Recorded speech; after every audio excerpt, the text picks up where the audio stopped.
Hello दोस्तों, HDFC bank के results out हो चुके हैं। कैसे रिजल्ट्स रहे हैं इन सब के बारे में दोस्तों वीडियो में बात करेंगे। सबसे पहले मैं शुरुआत करता हूं ग्रोथ से, रेवेन्यू ग्रोथ से। तो ये 19.8% मतलब लगभग 20% ईयर ऑन ईयर ग्रोथ हुआ है। अगर आप पिछले साल देखेंगे 22,696 करोड़ का रेवेन्यू था, जो इस बार 27,181 करोड़ का यहां पर रेवेन्यू है। फिर नेट इंटरेस्ट इनकम मतलब कंपनी ने या मैं कहूं बैंक ने कैसा यहां पर जो इनकम है, जो इंटरेस्ट से कमाई है, तो ये 14.5% ये इंक्रीज हुई है।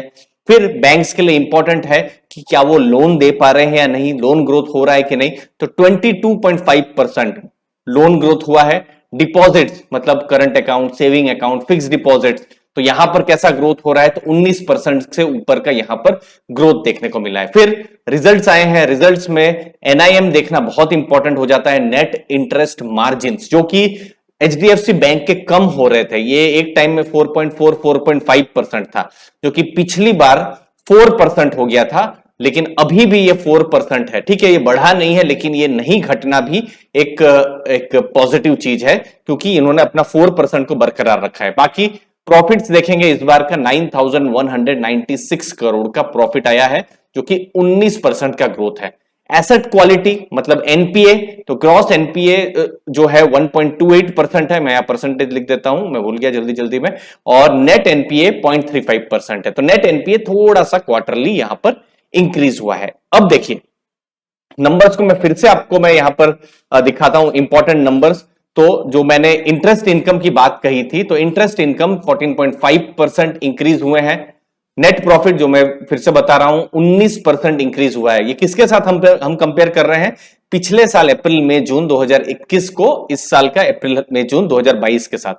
एडवांसेस मतलब लोन, लोन में ग्रोथ है या नहीं, तो ये 21% से ऊपर का ग्रोथ है। फिर फीस और कमीशन, क्योंकि देखिए बैंक जो है ऐसा नहीं है ना कि सिर्फ लोन या सिर्फ इंटरेस्ट से ही कमाती है, उसके अलावा वो दूसरे भी बहुत सारे प्रोडक्ट्स हैं, जैसे लाइफ इंश्योरेंस है, म्यूचुअल फंड्स है, उसको भी वो लोग एज ए वो भी बिक्री करते हैं। तो फिर वहां पर 38% का ग्रोथ हुआ है। फिर डिपॉजिट्स की बात करें तो वहां पर भी 19% का ग्रोथ हुआ है। तो ओवरऑल बैलेंस शीट जो है यहां पर हम देख पा रहे हैं 20% की यहां पर ग्रो हुई है, जब हम एचडीएफसी बैंक की बात कर रहे हैं। तो बहुत सारे नंबर्स थे। एक और यहां पर इंपॉर्टेंट नंबर बता दूं आपको, ये नंबर है जो नेट इंटरेस्ट मार्जिन, जिसको लेकर मार्केट को सबसे ज्यादा क्वेश्चन हो सकते हैं, चिंता हो सकती है। तो देखिए ये 4.1% था पिछले साल, और ये मैंने जैसे कहा ये कम हो रहा था, और ये मार्च में 4 हो गया था, और अभी भी 4 है। अगर ये 3.9 या 3.8 या 3.95 ऐसा आता तो इसको मार्केट बहुत ही नेगेटिवली लेता, लेकिन अगर ये 4 है तो फिर ये खराब नहीं हुआ है। मतलब बहुत हद तक ये चीजें अच्छी हुई है। ठीक है ना, मतलब अपना एक स्टेबल भी उन्होंने रखा हुआ है, तो ये एक पॉजिटिव यहां पर देख सकते हैं।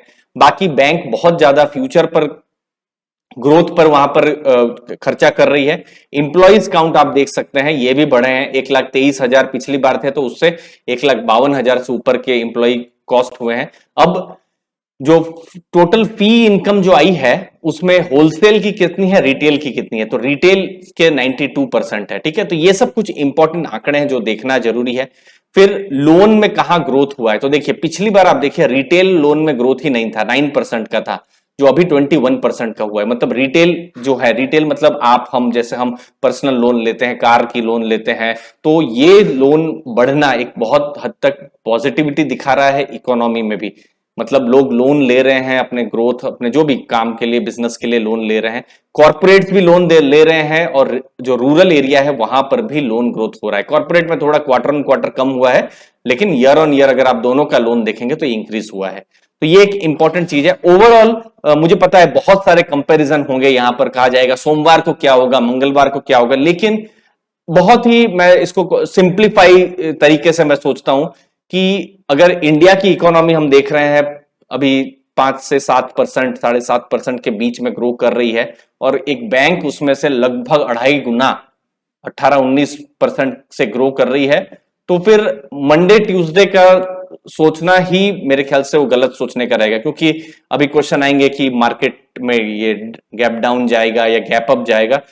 प्रॉफिट्स कर रही है, हो सकता है, जो मैंने कुछ जगह में मैं स्टडी कर रहा था, कहा कि कुछ 9,400 करोड़ का प्रॉफिट एक्सपेक्ट कर रहे थे, तो 200-300 करोड़ का प्रॉफिट कम आया, 9,100 करोड़ का के 200 करोड़ के आसपास का प्रॉफिट आया। तो क्या लॉन्ग टर्म क्या बहुत बड़ा चिंता है? क्वेश्चन वही हो जाता है। और जो हम अर्ली फाइनेंशियल आजादी में बात करते हैं लॉन्ग टर्म इन्वेस्टमेंट के बारे में, जब बैंक के जो वेरियस पैरामीटर्स हैं, ये जितने भी पैरामीटर्स आप देख सकते हैं, सब जगह में यहां पर ग्रोथ हुआ है। हाँ, ये बात मैं मानता हूं पिछले साल बहुत डिस्टर्बेंस भी था, मई जून का महीना थोड़ा बहुत कोविड के कारण, बट स्टिल आप यहां पर ग्रोथ देख सकते हैं जहां पर 18-20% का। और अभी भी ये तो पहला बैंक का रिजल्ट है, बहुत सारी बैंक्स के रिजल्ट अभी आएंगे, और मैं दावे के साथ कह सकता हूं 3-4 बैंक्स को छोड़कर, ठीक है, जैसे आईसीआईसीआई बैंक है, कोटक बैंक है, या कुछ हद तक स्टेट बैंक है, और फिर एक दो बैंक को छोड़कर बाकी सब बैंक्स के शायद उतने मजबूत नंबर्स भी नहीं आए, और वो सब छोटी बैंक्स हैं कंपेयर टू, बहुत छोटी बैंक्स है कंपेयर टू एसबीआई या फिर एचडीएफसी बैंक। तो ऐसे माहौल में भी एक बड़ी बैंक 18-19% का ग्रोथ कर रही है। आप यहां पर देख सकते हैं CASA, current account, saving account या डिपॉजिट का ग्रोथ देखिए, 20% का करंट अकाउंट में, सेविंग अकाउंट में ग्रोथ है। देखिए करंट अकाउंट में जीरो, कुछ मिलता नहीं है, फिर भी आप देखिए 18% का ग्रोथ है। सेविंग अकाउंट में 20% का ग्रोथ है। और अब तो एफडी भी थोड़ा फोकस में आ रहा है। देखिए पिछले साल से 3% एफडी का ग्रोथ था, इस बार 18% है। तो अब जो ग्राहक है वो एफडी भी कर रहे हैं, जो बिल्कुल इन सब डेटा से पता चल रहा है। तो कासा रेशियो नेचुरली थोड़ा सा कम होगा ही, क्योंकि अब थोड़ा जो पैसा जो सेविंग में रहता था फिक्स्ड डिपॉजिट्स में आ रहा है। तो ओवरऑल एक सेटिस्फैक्टरी नतीजे हैं। मार्केट शायद और ज्यादा एक्सपेक्ट कर सकती है, क्योंकि एचडीएफसी बैंक इतना बड़ा ब्रांड है, शायद वो 4.1% निम को जो एक्सपेक्ट कर रही हो, या 9,400-500 करोड़ का एक्सपेक्ट कर रही हो। बट ओवरऑल ग्रोथ किया हुआ है, कोई नेगेटिव शॉक नहीं है, जो बिल्कुल समझ में आ रहा है। जो एक यहां पर स्टेबल ग्रोथ एचडीएफसी बैंक ने किया है वो भी किया हुआ है। तो ओवरऑल न्यूट्रल से पॉजिटिव की तरफ नतीजे हैं। कोई बहुत ही सरप्राइजिंगली बहुत ही अच्छे कुछ सरप्राइज पॉजिटिव नहीं आया है, तो शॉक भी नहीं आया है।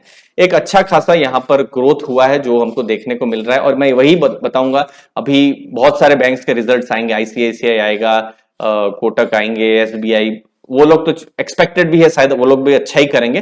लेकिन आप जरूर देखिए कि प्रॉफिट उनका कितना 19% ग्रो हुआ या नहीं, डिपॉजिट्स एडवांसेस क्या 20% 19% ग्रो हुए हैं या नहीं, उनके शायद हो भी जाए। लेकिन उसके अलावा जो दूसरी जो बैंक्स हैं, क्या वो इतना कर पा रहे हैं, तो फिर उनके लिए भी पॉजिटिव है। बट ये ऐसे माहौल में जहां पर बहुत ही नेगेटिविटी है ग्लोबल लेवल पर, और ये नतीजे मुझे लगता है एक स्ट्रॉन्ग नतीजे एचडीएफसी बैंक की तरफ से आएंगे।